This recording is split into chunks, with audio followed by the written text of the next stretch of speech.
여러분, 잠시만 멈춰 주십시오. 오늘 이야기는 아주 섬뜩한 한 문장에서 시작됩니다. 북쪽 땅에서 세상에서 가장 거대한 불기둥이 솟아오르는 날, 마지막 폭군은 쓰러질 것이다. 그리고 동쪽의 군대와 남쪽의 군대가 동시에 움직이면 수십 년 동안 닫혀 있던 문이 마침내 열릴 것이다. 처음 이 문장을 들으면 사람들은 숨을 멈춥니다. 북쪽 땅, 거대한 불기둥, 마지막 폭군. 이 모든 말이 가리키는 곳은 어디입니까? 우리는 자연스럽게 한반도를 떠올립니다. 오랫동안 남과 북으로 갈라진 땅, 같은 말과 같은 얼굴, 같은 조상의 피를 나누었지만 서로 다른 깃발 아래 살아온 사람들.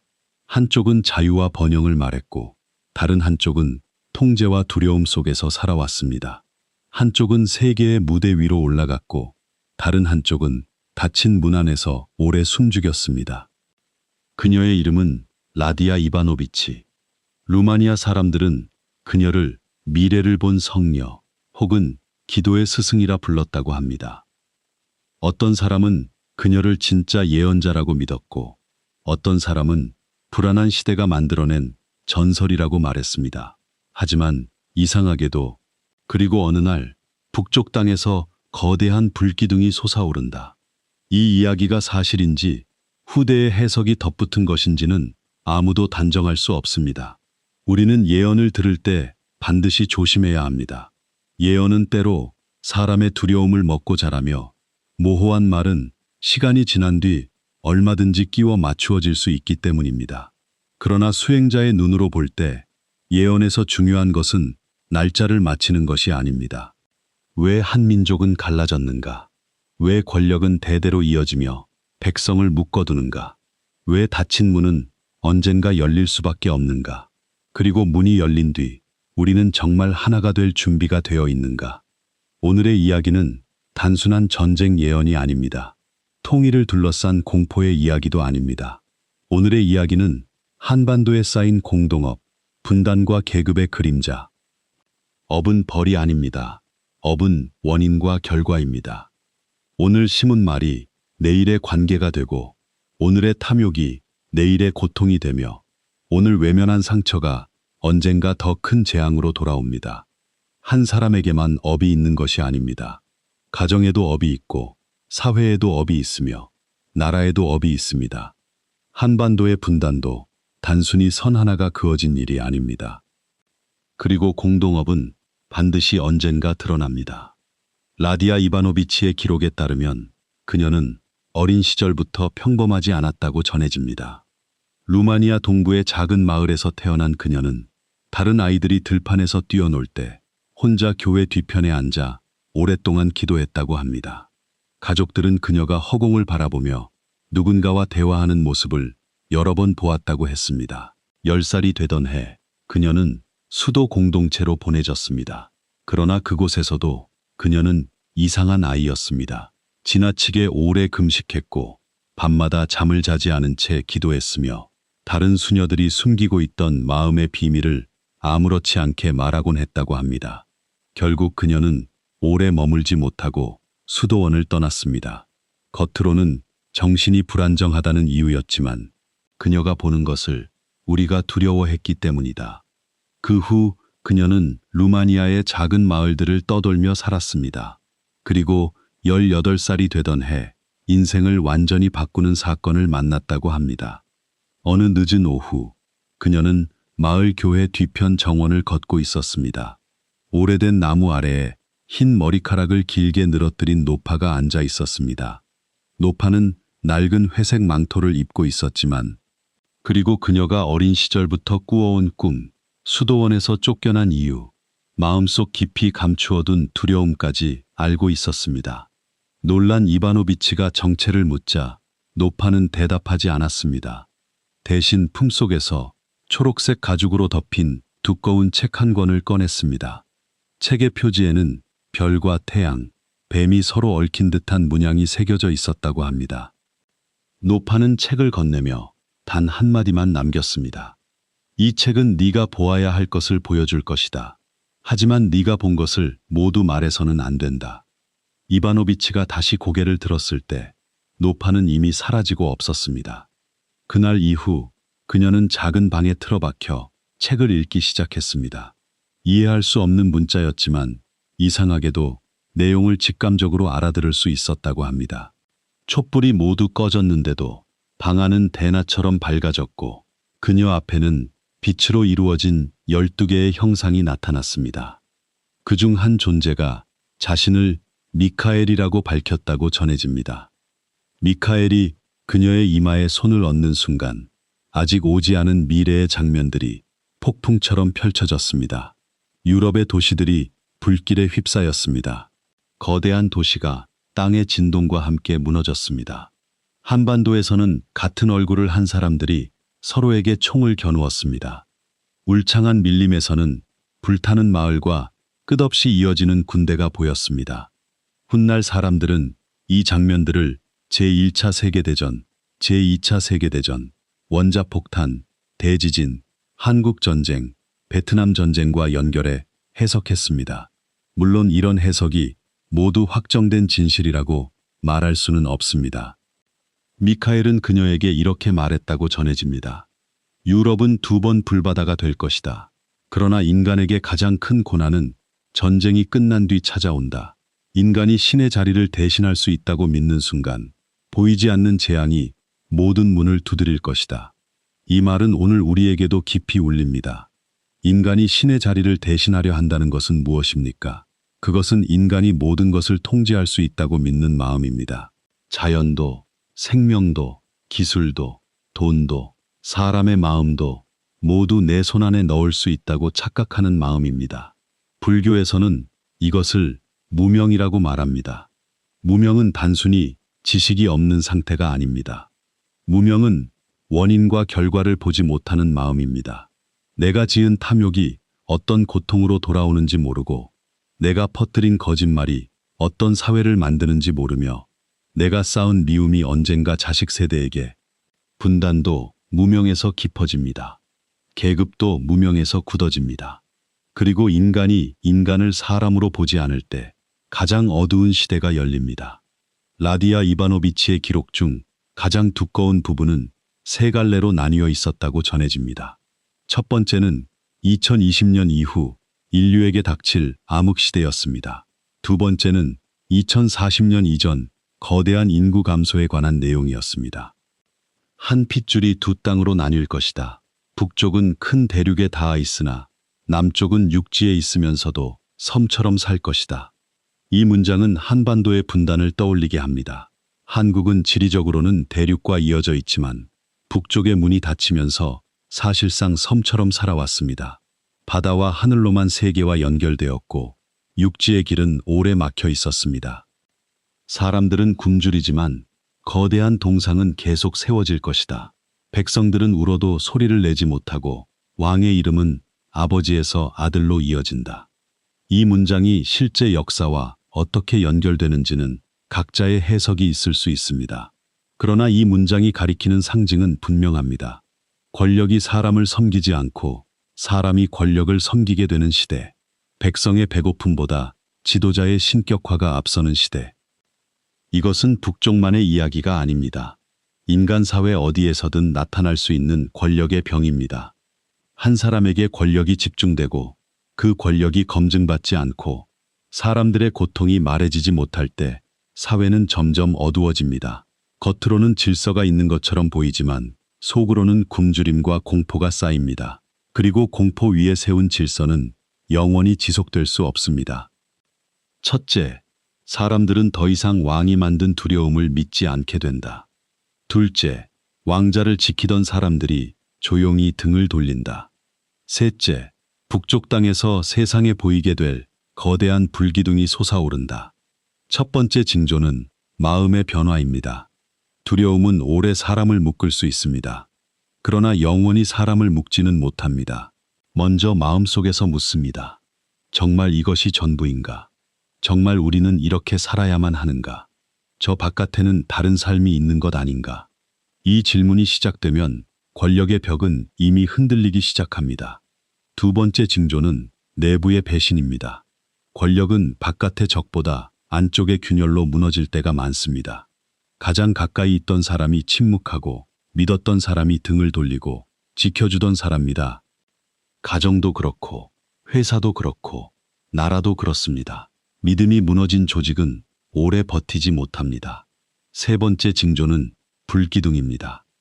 이 불기둥이 실제 폭발을 뜻하는지, 핵시설의 사고를 뜻하는지, 군사적 충돌을 뜻하는지, 아니면 체제 전체가 불타오르는 상징인지는 아무도 단정할 수 없습니다. 그러나 불기둥이라는 상징은 강렬합니다. 오래 숨겨온 것이 더 이상 숨겨지지 않는 순간, 작은 불씨가 거대한 사건이 되어 모두가 보게 되는 순간, 그 순간 닫힌 문이 움직인다고 예언은 말합니다. 하지만 여기서 우리는 반드시 조심해야 합니다. 북쪽의 혼란을 누군가의 승리처럼 기뻐해서는 안 됩니다. 체제가 흔들린다는 말은 그 안에 사는 평범한 사람들의 삶도 함께 흔들린다는 뜻입니다. 거기에도 어머니가 있고, 아이가 있고, 노인이 있고, 병든 사람이 있고, 배고픈 청년이 있습니다. 그러나 사람의 고통을 조롱해서는 안 됩니다. 불교의 자비는 국경을 넘습니다. 내가 만나본 적 없는 사람에게도 자비를 낼 수 있어야 합니다.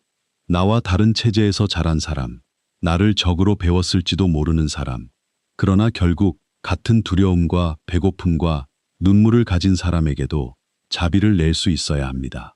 이것이 통일의 첫 마음입니다. 이바노비치의 기록은 말합니다.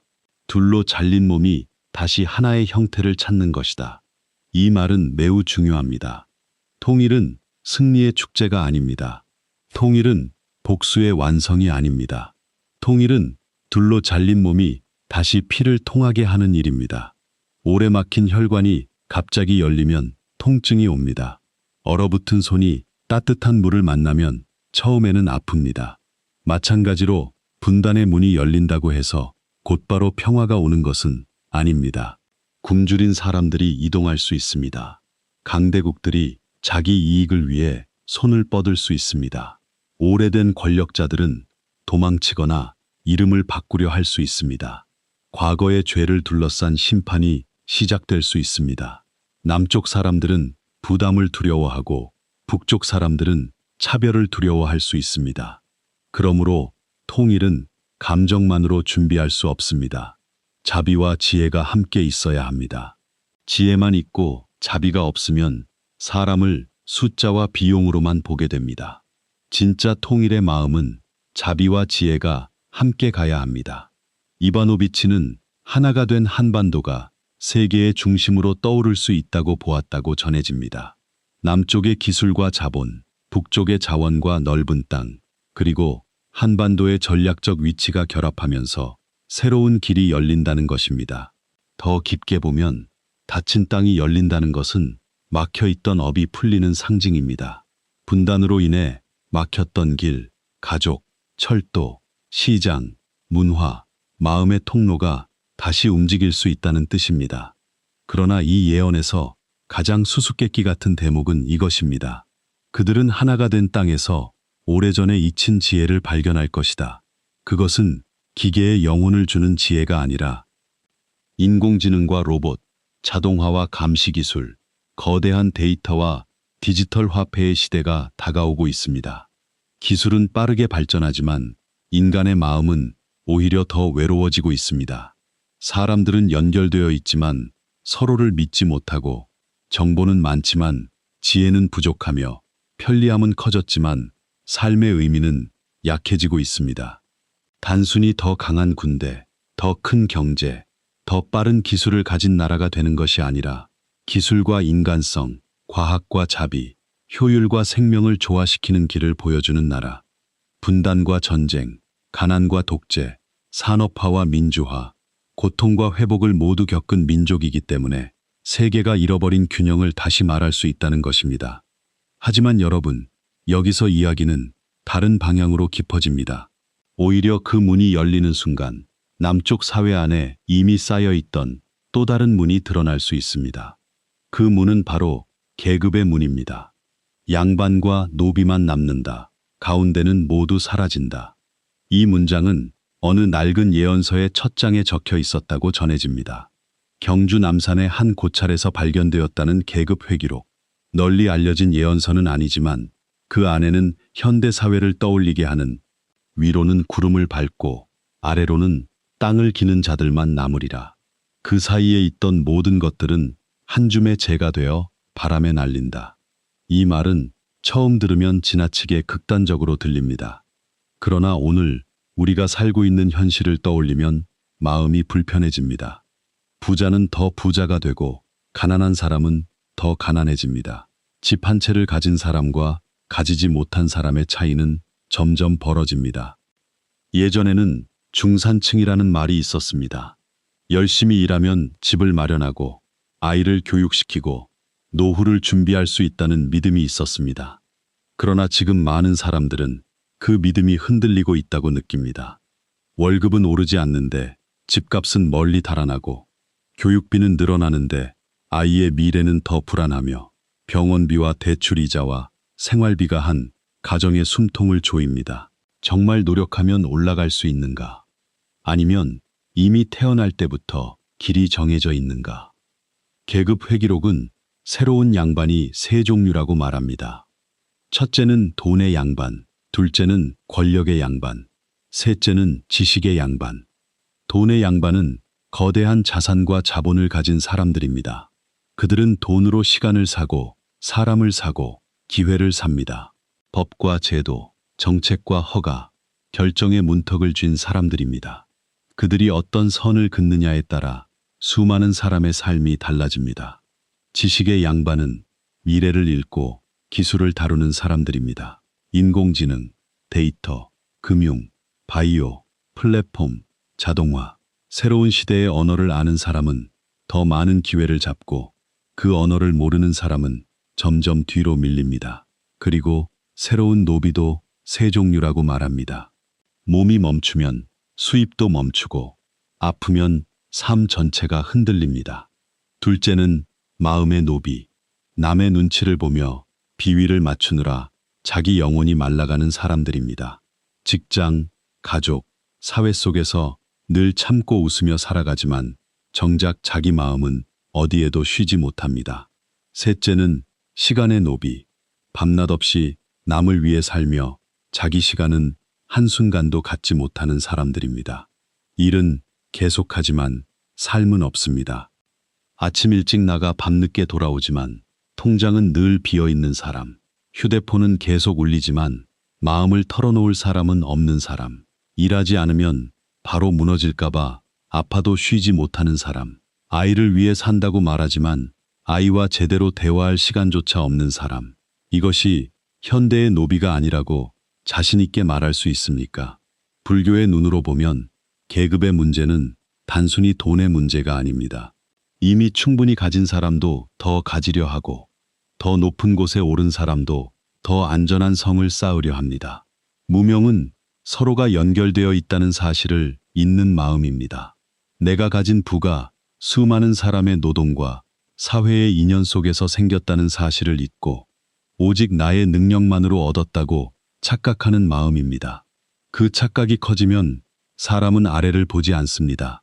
아래에서 누가 무너지는지. 계급 회기록은 가운데 계층의 운명을 이렇게 말합니다. 가운데 있던 자들은 두 갈래길에 선다. 위로 올라갈 사다리를 찾거나 아래로 떨어져 바닥에서 기어다니거나. 사다리는 점점 적어지고 높아진다. 많은 이들이 올라가려 발버둥치지만 대부분은 추락한다. 추락하는 순간 그들은 깨닫는다. 자신들이 애초에 사다리가 아닌 가짜 밧줄을 잡고 있었다는 것을. 좋은 학교에 가면 된다. 열심히 일하면 된다. 빚을 내서라도 집을 사면 된다. 남들이 말하는 길을 따라가면 언젠가 안정될 것이다.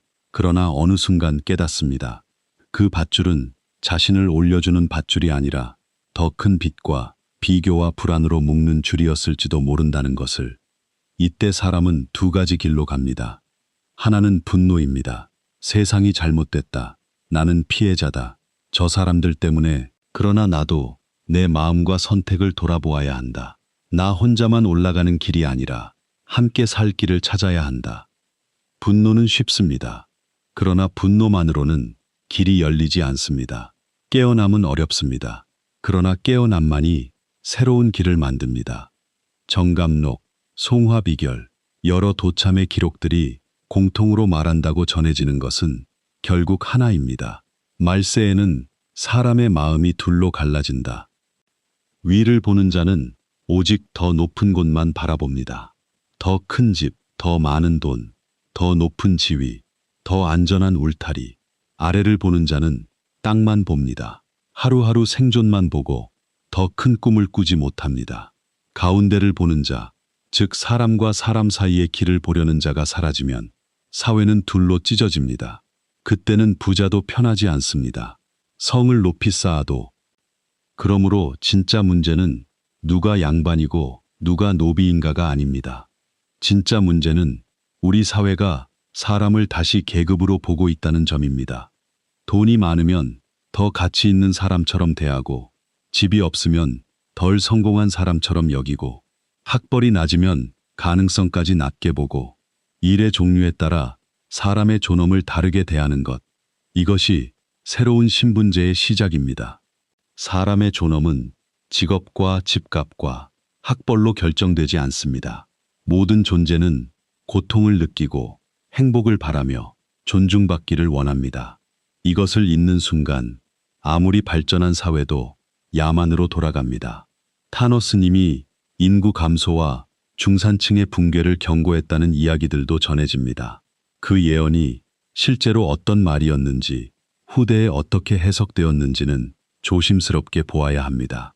연애를 포기하고, 결혼을 포기하고, 출산을 포기하고, 집을 포기하고, 때로는 꿈까지 포기합니다. 이것은 단순히 개인이 약해서가 아닙니다. 사회가 사람에게 너무 무거운 짐을 지우고 있기 때문입니다.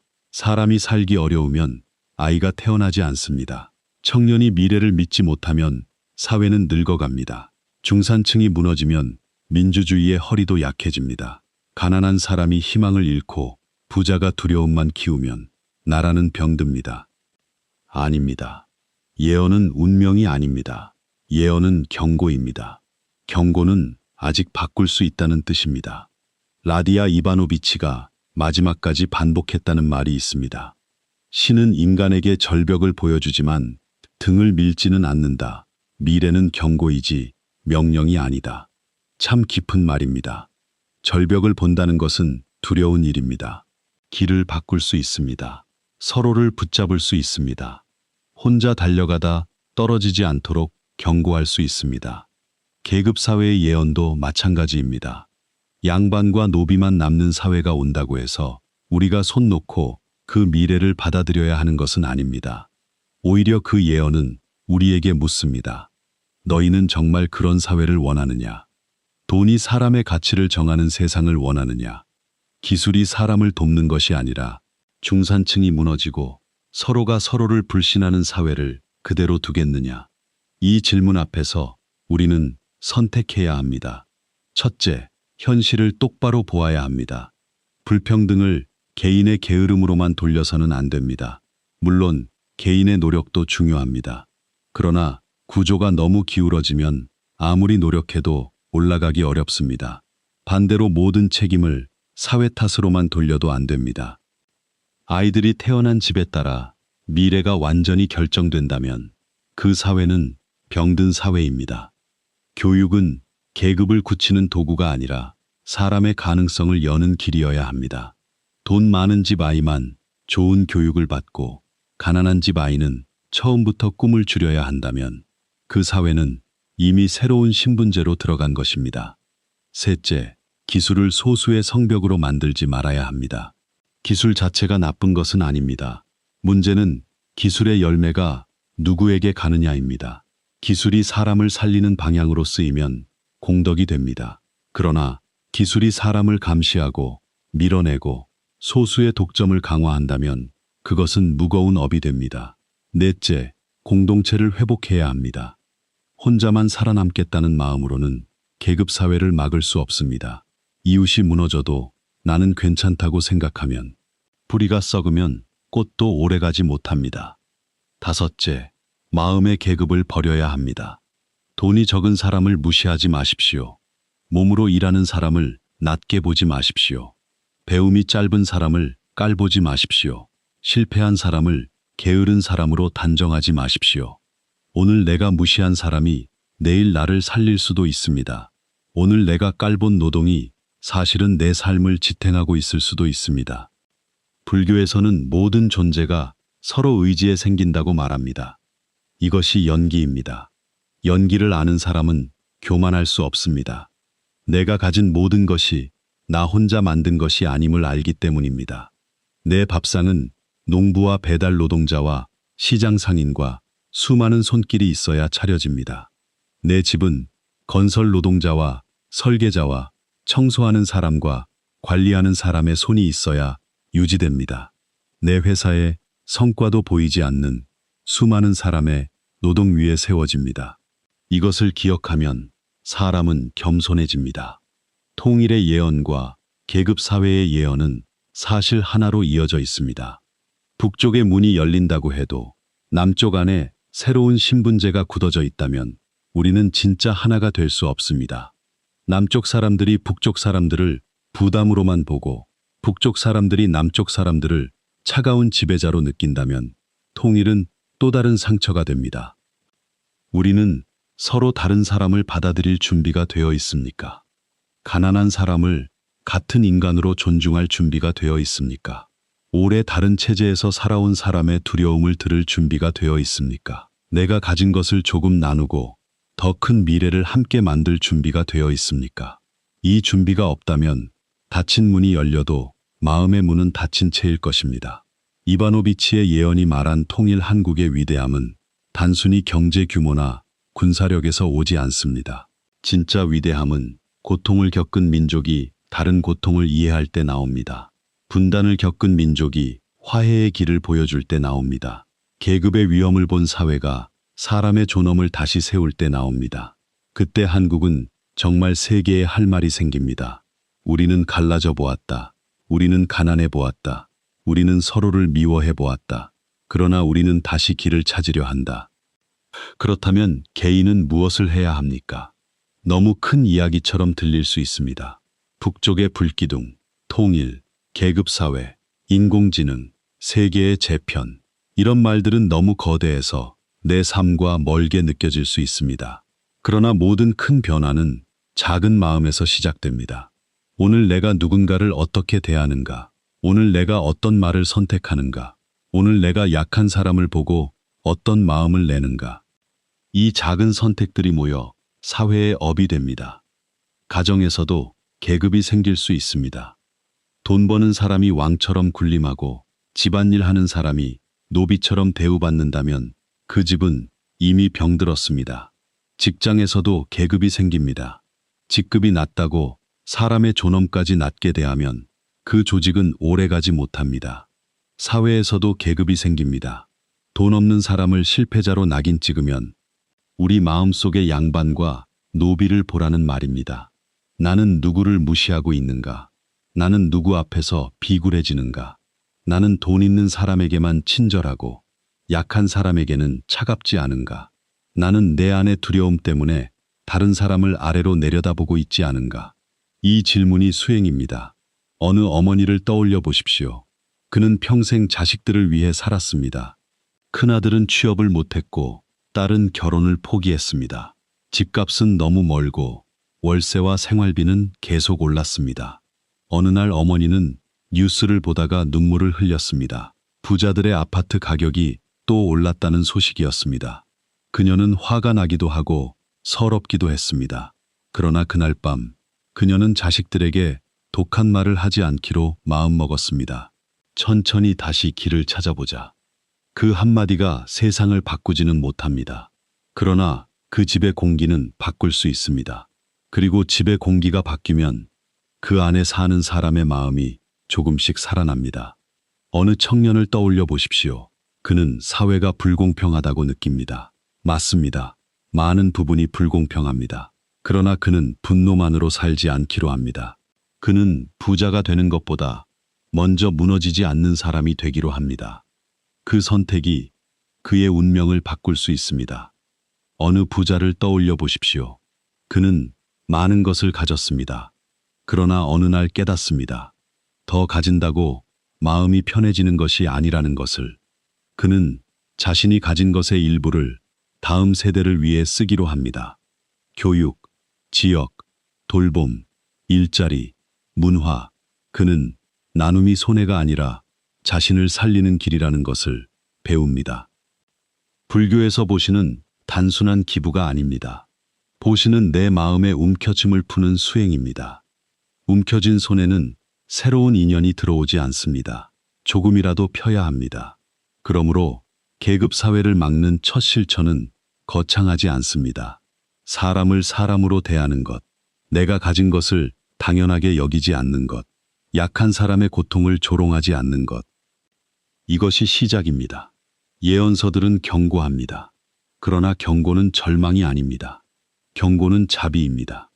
절벽이 있음을 알려주는 것은 우리를 밀기 위해서가 아니라 멈추게 하기 위해서입니다. 지금 대한민국은 두 개의 문 앞에 서 있습니다. 하나는 북쪽의 닫힌 문입니다.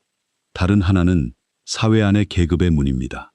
북쪽의 문이 열릴 때 우리는 그 혼란을 자비와 지혜로 건너야 합니다. 사회 안의 계급의 문이 굳어질 때 우린 그것을 깨기 위해 연대와 교육과 공정과 나눔을 선택해야 합니다. 이 두 문을 동시에 보지 못하면 우리는 큰 변화 앞에서 길을 잃을 수 있습니다. 통일이 와도 마음이 갈라져 있으면 진짜 통일이 아닙니다.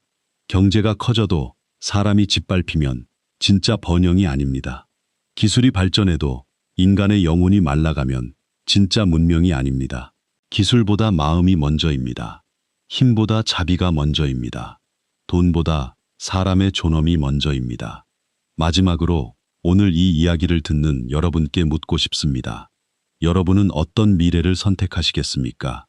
불기둥의 공포만 바라보시겠습니까? 아니면 닫힌 문이 열릴 때 필요한 자비를 준비하시겠습니까? 양반과 노비만 남는 세상을 두려워만 하시겠습니까? 아니면 예언이 던진 경고 앞에서 내 말과 행동을 바꾸시겠습니까? 미래는 이미 정해진 것이 아닙니다. 매 순간 새롭게 만들어집니다. 오늘의 선택이 내일의 운명을 결정합니다. 오늘 밤 잠시 눈을 감고 발언해 보십시오. 이 땅의 오래된 분단이 전쟁이 아니라 치유의 길로 풀리게 하소서. 북쪽에 고통받는 사람들이 사람답게 숨 쉴 수 있게 하소서. 돈이 사람의 가치를 정하는 세상이 되지 않게 하소서. 기술이 인간을 노비로 만드는 것이 아니라 인간의 존엄을 지키는 도구가 되게 하소서. 아이들이 태어난 집 때문에 꿈을 포기하지 않게 하소서. 가진 사람들이 나눔을 배우고 힘든 사람들이 희망을 잃지 않게 하소서. 우리 모두가 서로를 계급이 아니라 생명으로 보게 하소서. 업이 바뀌면 미래도 달라질 수 있습니다. 예언은 명령이 아닙니다. 예언은 경고입니다. 그리고 경고는 아직 늦지 않았다는 자비입니다. 북쪽의 불기둥이 실제로 어떤 모습으로 나타날지 우리는 모릅니다. 계급 회기록의 어두운 미래가 얼마나 현실이 될지도 단정할 수 없습니다. 그러나 한 가지는 분명합니다. 지금 우리가 서로를 어떻게 대하느냐가 미래를 만듭니다. 권력자를 신처럼 보지 마십시오. 돈을 생명의 주인으로 삼지 마십시오. 그리고 아무리 세상이 갈라져도 마음속 자비의 끈은 놓지 마십시오. 통일 한국이 정말 세계의 중심이 되려면 먼저 사람을 살리는 나라가 되어야 합니다. 새로운 문명이 오려면 먼저 인간의 영혼을 지켜야 합니다. 계급의 시대를 막으려면 먼저 내 마음속의 차별을 내려놓아야 합니다.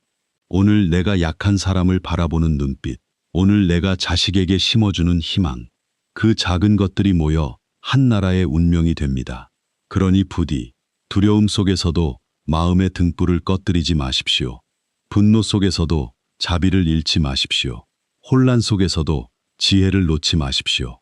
그리고 무엇보다 사람을 사람으로 보는 마음을 지키십시오. 그 마음이야말로 어떤 예언보다 강한 미래의 씨앗입니다.